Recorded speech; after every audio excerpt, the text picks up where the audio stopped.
Welcome to another edition of Islanders Insider. I'm Stephen King. We're back for the 2016-2017 season. Today we're going to be talking Islander basketball with head coach Willis Wilson of the men's program, also Islanders soccer with head coach Shanna Caldwell. We also have a special feature coming up about men's basketball and their off-season strength and conditioning program. To get things rolling right now, though, we are going to bring in the head coach of men's basketball, Willis Wilson. How you doing, sir? I'm well. It's good to be back with you. It's great to be back. Here we go again. Here we go again. No doubt. I'm going to start things off kind of breaking it down a little bit more about the nuts and bolts of Islander basketball. What distinguishes your program from any other? That's a great question. I'm not sure what distinguishes us from others, but I know what distinguishes us internally. And it's kind of our model, our mantra that we try to live by: character, toughness, talent. We try to get our guys to understand that for us to be successful, we have to set standards. Setting standards is easy. I think everybody says, hey, we want to do things at a high level. But the second part is where it becomes critical. You have to be able to inspect. You have to have expectations in the moment. When guys are in the presence of the coach or when they're out on their own, when they're together with each other, we're setting a high standard in all the things that we do, and we're constantly striving for success on the basketball floor and off. And so character, toughness, talent, be where you're supposed to be doing things you're supposed to be doing. When you're supposed to be doing it is character. Toughness is when you're there, grind for success. Give your very best effort. Give that effort for yourself and for your teammates. And talent's not about any one individual, but it's about what each individual can give back to make the people around them better.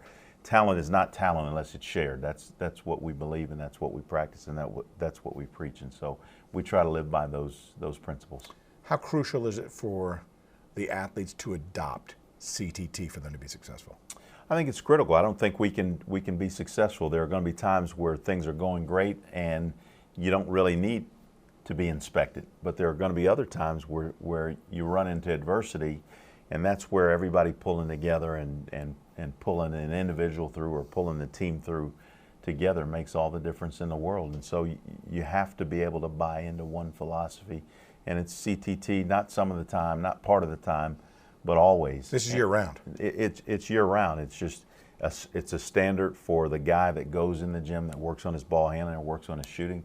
It's a standard for the student that's sitting in the classroom. It's a standard that we expect in social environments, that we're going to try to do things the right way and do it to the best of our ability. The most important part, and this is something that we talked a lot about in the off season over the summer, we're not talking about perfection. Perfection is unattainable. What we're talking about is excellence. We're going to try to give our very, very best effort in all the things that we do whenever we do those things. Coach Lee Scott has taken over the strength and conditioning program here at Texas A&M University of Corpus Christi. How has that collaboration been, and how crucial is his role with your program?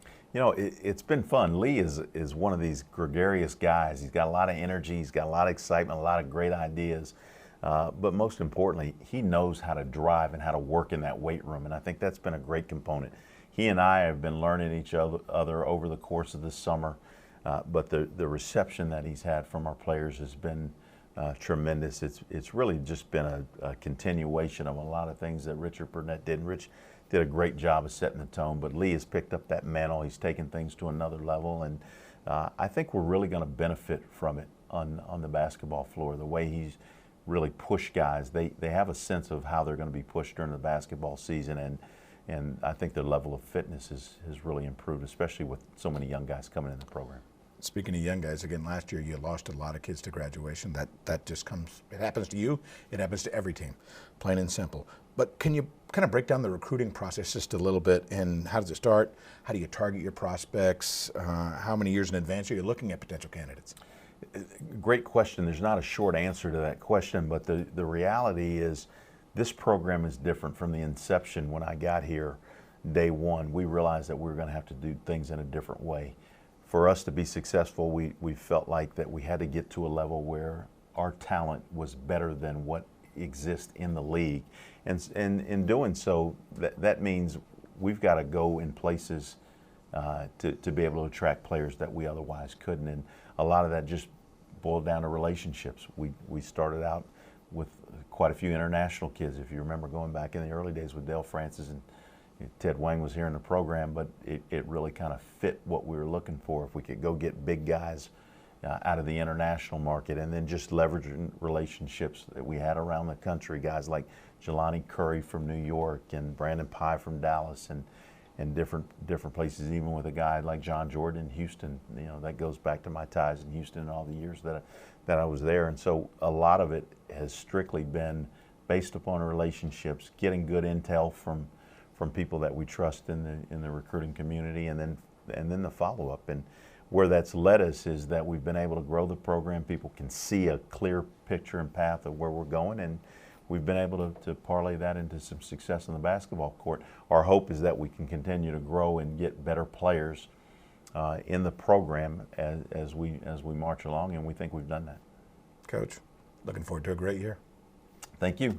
Willis Wilson joining us once again. At this time, we want to send it out to Shelby Hodges, as she's got her quick update on Islanders volleyball and cross country.